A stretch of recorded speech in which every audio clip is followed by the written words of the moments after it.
What's going on, everybody? Welcome back to another edition of Intentional Sports. I am your host, John Brown, aka John the Voice, and I'm joined by the man, the myth, the maestro himself, Mr. Matt Elliott. And we are two guys that proclaim we don't know everything, but we're going to approach everything with intention. And Matt, with intention, we back in the building, baby. Yeah, it feels good. I mean, it's good to see you. Even though we live, 5 minutes away from each other? Yeah, man, but it's nothing like this right here. Exactly. You know what? Wait, did you wash your hands? Yeah, what? Okay, all right. Just want to make sure. We excited, man. We got a lot that we want to talk through. Last time we talked about the playoffs with the Eastern Conference teams. We're going to spend some time talking about the Western Conference teams. Yep. And I'm excited to talk about, yes, the teams that won. That's important. Right. To talk about that their season is not over, but we have some nice young teams, hungry teams that made it to the playoffs. Unfortunately, their ride is over. Yep. We're going to break down what they need to do during the offseason, Matt, to get back to not just the playoffs, but to get further than what they did even this year. And I'm excited to talk about some of these teams because a lot of these teams are building around some young pieces. Yeah. Right? I think about Donovan Mitchell. Right? I think about Dev, Booker, and so many other young players. Luka Doncic. Right? Who you got? Ja Morant. Ja Morant. Yep. Yeah, he's a beast. Yep. So I'm excited to talk about these young people, these young guys, these young talents, and what they have to do to continue to get to that next level. Yeah. All right, ready to get started? Yeah, let's go. All right, let's break it down. All right. Crew, we're going to talk about the first matchup. We had 1 and 8 going up against each other. Of course, that was number 1 with Utah Jazz. They went up against the Grizzlies of Memphis. And it was a pretty good... Yeah, it was a solid series. What's your take on the series? I mean, the Grizz, they put up a nice fight. Yeah. Again, like we said, Ja, he was doing his thing, putting up high numbers. Unfortunately for them, they had to take that bow early. Donovan Mitchell was playing like a man on fire. He really was. I mean, he's going off right now. He's proven to the league like I'm next. He belongs. Right. Yeah. So unfortunately, they ran up against him and had to leave early. But for the Grizz, for them to get to the playoffs next year and to advance, that bench has to play a lot better. Yeah, for sure. In the playoffs, they didn't perform as well.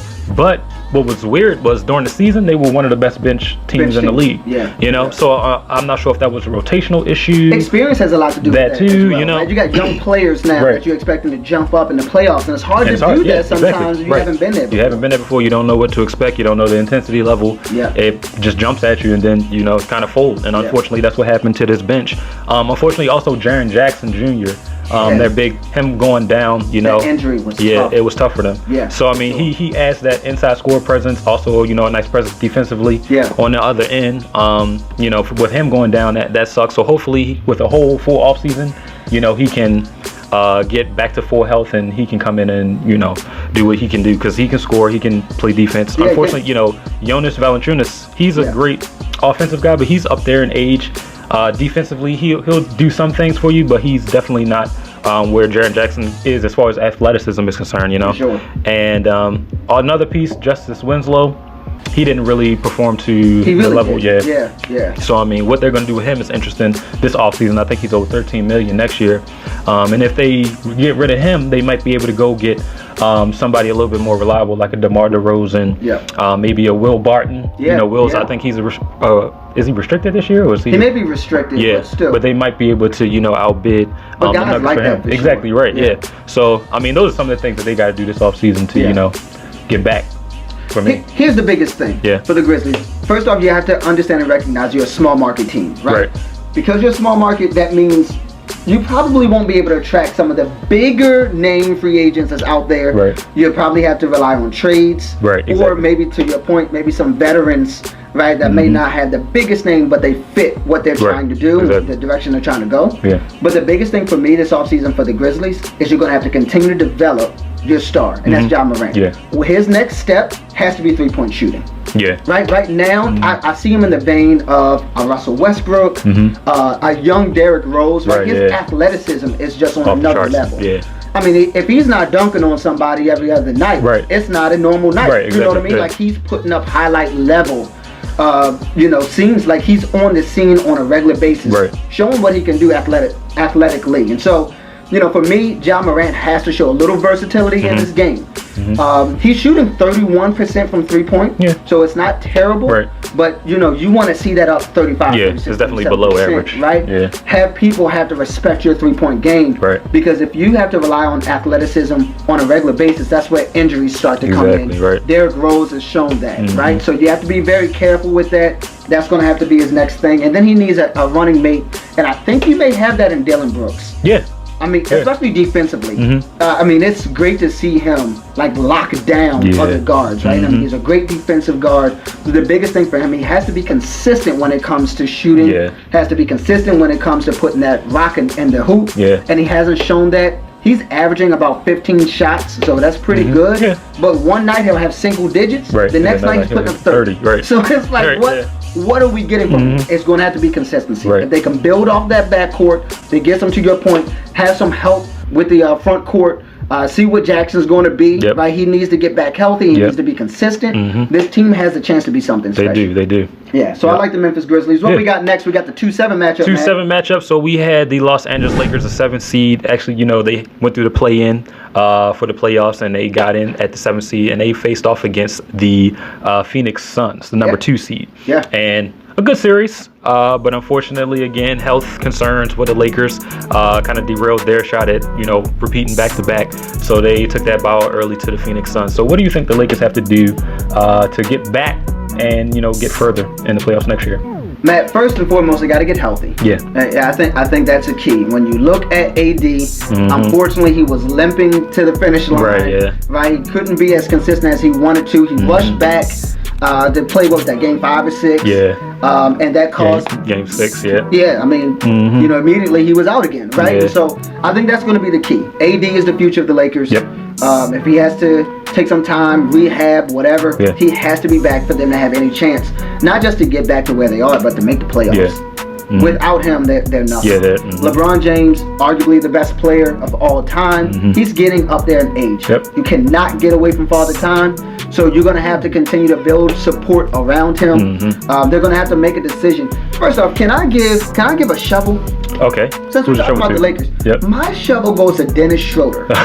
For turning down an $84 million contract. Because you ain't getting nowhere near close to that. You better hope you get $84. You garbage.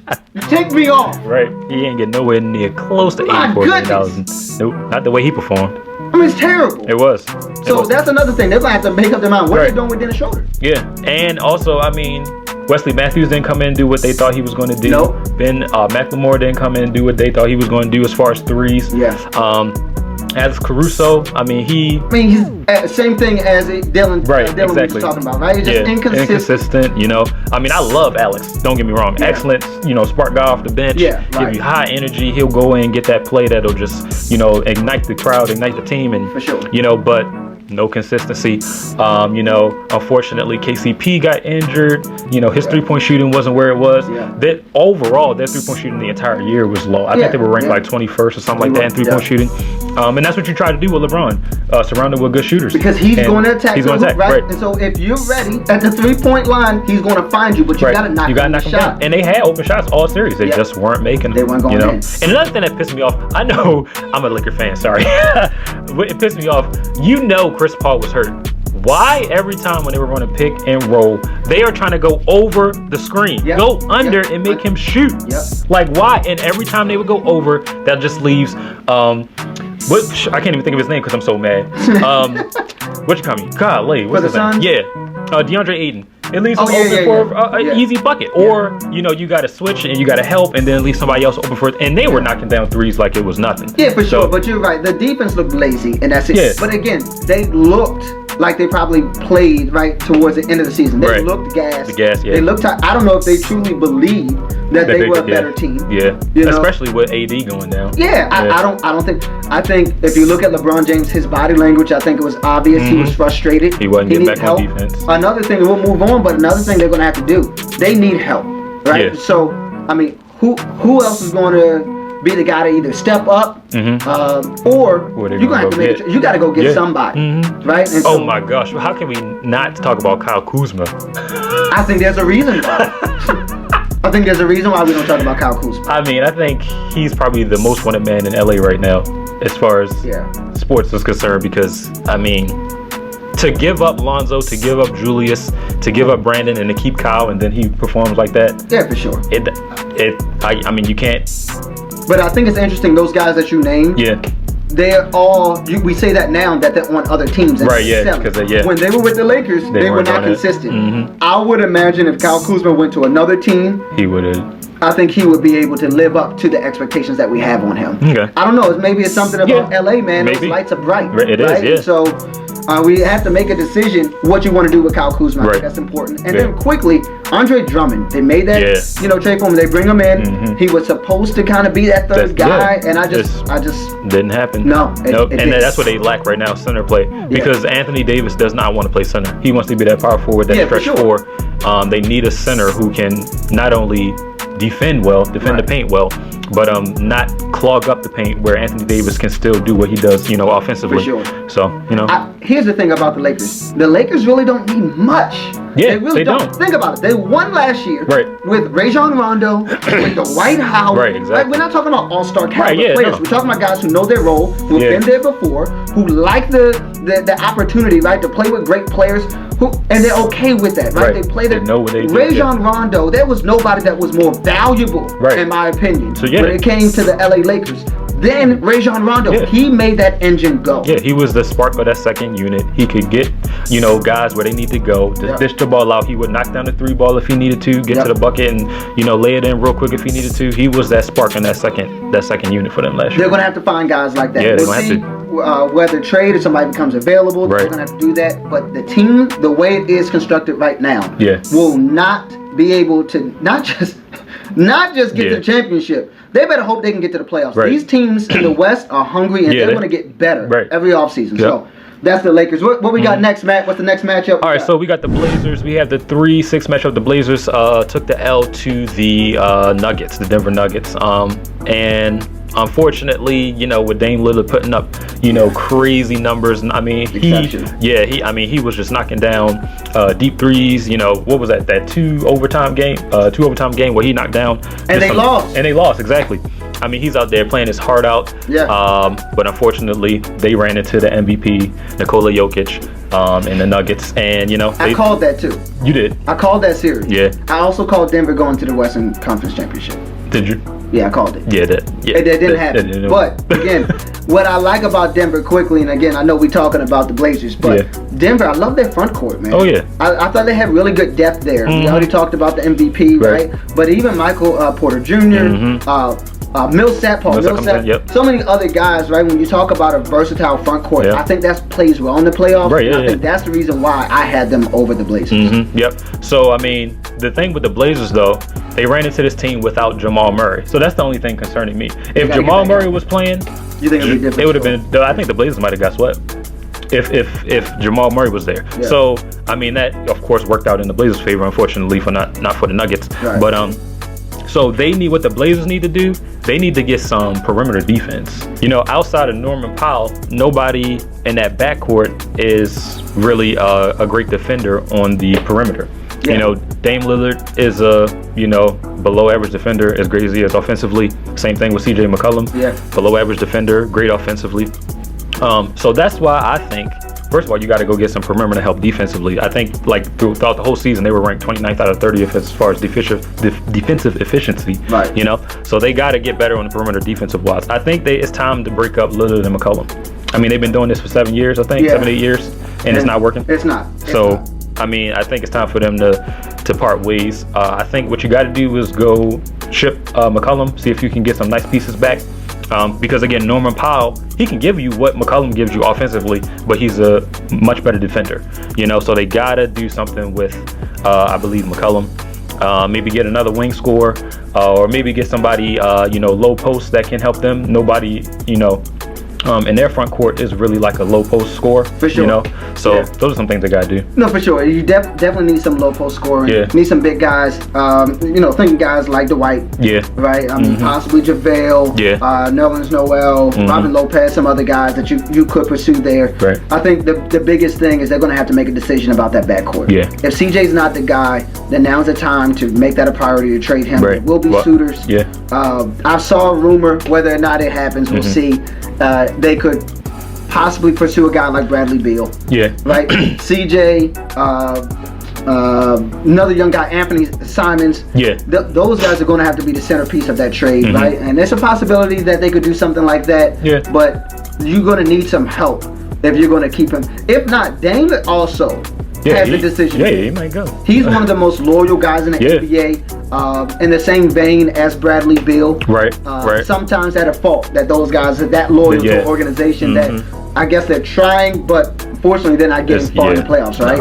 If they make the playoffs. Right. But I mean, Dame's going to have to make a decision. That's going to be the biggest thing for them.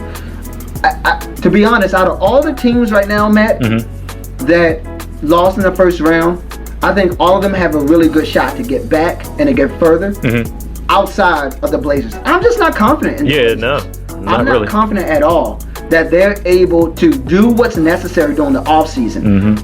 Your success is tied to what you do in the offseason. Right. If you're going to try to stay status quo, you see what the Blazers are going to do. Right? And all love and respect. You're just going to be a first-round exit every year. It's going to be, right? Because Dame can't do everything. He's going to put up highlight reels. He's going to buzzer beaters. He's going to shoot from the bathrooms and the hallway and make it. But at the end of the day, if he doesn't have enough consistent help, if he has maybe a 20-point game, who else is going to step up? We thought that is CJ, right? But unfortunately, I haven't seen it. Yeah, no. So, I mean, they got some work to do if they want to get further. So, who we got next? One of my favorite series. I really enjoyed this series a lot. Yeah. And that was the Clippers and Dallas Mavericks. I mean, just a great series. Luka showed up. Oh, yeah. Averaged over 35 points during the playoffs. I mean, he was just everywhere. It's so weird. I was talking to a family member, and it's like Luka out of nowhere just scores. He's not the sexiest of players. He's not going to break your ankles. He's not going to jump over you. Right? But he's just solid. He's so fundamentally sound that, you know, he's able to do things that other players can't because he has a consistent way of approaching the game of basketball. It's just different. I mean, what is he, 15 years old? You know, he's so young. What is he, 20 something, right? But, 20, you know, but to that, you know, he was playing against, you know, professional level. At that age. Yeah, exactly right. So that's why he's so different in the league now. I mean, he had that exposure, you know, before many of these other young guys, they playing against kids their age. You know, he's playing against grown men. You know, so he had that to his advantage coming into the league. And there are some rumors that he's a little bit frustrated. Right? I mean, again, he's only been in the league a couple of years, but, you know, he expects to be a champion. He expects to win. And I think he fits Dallas because you look at that owner, right? Mark Cuban expects to win. You have legends that have been a part of that organization who expect to win. They won when nobody expected them to. You know how, you know, Dirk and company, they beat that Miami team. They weren't supposed to beat them. We're not. You know what I mean? When you think about when you put on that jersey, you expect to win. So Luka, there's rumors that he's a little frustrated. So, in your opinion, what do they have to do this offseason to get back to this place? They have to, first of all, they got to find a coach now because, you know, Rick Carlisle is out of there, right? 13 years. Yep, exactly. So they got to find a coach. So, of course, that's number one. But they have to figure out what they're going to do with, oh, man, what's his name? Porzingis. They have to find out what they're going to do. Yeah, he's done. He's done. He only averaged 13 points a game and he's in the playoffs. He's frustrated too, right? And apparently it's between them, Luka and Porzingis. So they got to find out what they're going to do because I think he's owed $100 million over the next 3 years. That's going to be tough to get rid of him. But you might find some suitors, maybe. I don't know. But there's a good amount of bad contracts out there. It is. You can find one if you look. Yeah, you're right. So I mean, but if you're not going to ship him, you got to figure out a way to get him involved. Got to make it work. You have to. Unfortunately, he's not one of those, you know, go down low in the post. Probably what everybody wants him to be. No. But he's more of that stretch five. You know, he's definitely not going to. He's Ben Simmons with a shot. Exactly right. So I mean, you got to find a way to get him involved, get him and Luka on the same page. I mean, that would be enough, really, right there to get back to the playoffs. It would. It should. Luka and Kristaps is a great talent. If his head is in it, if you're feeding him, if everything's flowing, I believe that's enough there. They have to upgrade the bench, though. I mean, like you said, Luka's putting up 35. I think the next highest score was Tim Hardaway at 17 in the playoffs. So they need more options. And again, Kristaps can help out there, but then they need somebody else. So if Kristaps is putting up, 20, 25 points a game, if you got Tim Hardaway coming in, if he's consistent, Tim Hardaway is the key. Tim Hardaway is definitely the key. They got to resign him. Yeah. But if he's putting up 17, 20 points a game, you got, your 3 scores right there. Yeah. Maybe they can go target some guys in free agency. You're gonna have to. Yeah, Yeah. So that's some of those 3-and-D guys, right, that possibly will be free agents, you're going to have to target. I mean, PJ Tucker, I think, is a great asset to that team. You see what he's doing in the playoffs, right? Getting PJ Tucker. Danny Green is another one. Even Avery Bradley, I think, would be really nice on this team. Lonzo Ball, maybe. Well, listen, if they get Lonzo Ball, I think this team can be, very much on their way of getting back to this place. We'll see what they're going to have to give up if they go that route. But, again, they're going to have to do that. Maybe some low post guys as well. Robin Lopez comes to mind. I think he's very consistent. If you look at what he's doing with the Wizards, I think he just had an exceptional season. Captain Hook. I mean, he was throwing up some crazy shots. It was like unstoppable. They couldn't stop him. It was so almost lazy the way that it looked, but it went in every time. Right? And that you're gonna have to have guys like that. You can't go get 15 all-star caliber players, right? You're gonna have to learn how to kind of mix players together, put them in the best situation to succeed, and they're able to do that. All right, people, that's all the time we have for today. Matt, this has been exceptional, man. Had a great time. This was fun, man, talking through these teams, and excited to talk about the next teams who are going to get kicked out. We're going to be talking about the Utah Jazz. They had an exceptional series against the Clippers. Unfortunately, just wasn't enough. So we'll talk about them and so many other teams. We'll see what's going to happen in the Eastern Conference as well. Philly, I think, maybe packing it back. We'll see. I would like to see that, actually. It's time to go. Yeah, I wanted the Hawks to go. I like Trey. Ice cold Trey. And as a Wizards fan, oh yeah, because yeah, you didn't have to do my Wizards. Right, you didn't have to. You know what I mean? They kind of had to, but they didn't. Yeah, no, they didn't. It's time to go. Just like the Philadelphia 76ers, it's time for us to go as well. Whatever you do, subscribe to our channel. We have a whole lot of great things on there, man. A lot of fun, a lot of laughs. Please subscribe at Intentional Sports. Is that what it's called? Yeah, Intentional Sports. So do that. You can follow us on IG as well. John the Voice is where you can find me, and MJE Productions, where you can find Matt Elliott. He is doing so many great things. I don't call him the maestro for nothing. He is a tremendous musician. Thank you. He'll be putting out some really creative, fun videos as well. So we'll be talking sports and having some nice little music in the background, huh, man? Yeah, I'm trying to get, I got to start making some tracks too. Come on, man. It's time to step up. Time to put in some work, right? It's about time. I guess so. All right. I don't get paid enough. You don't get paid at all, and this is why. Your attitude. All right, that's all the time we got. Please subscribe, comment as well. Let us know your thoughts as well, all right? Thank y'all. Whatever you do it with intention.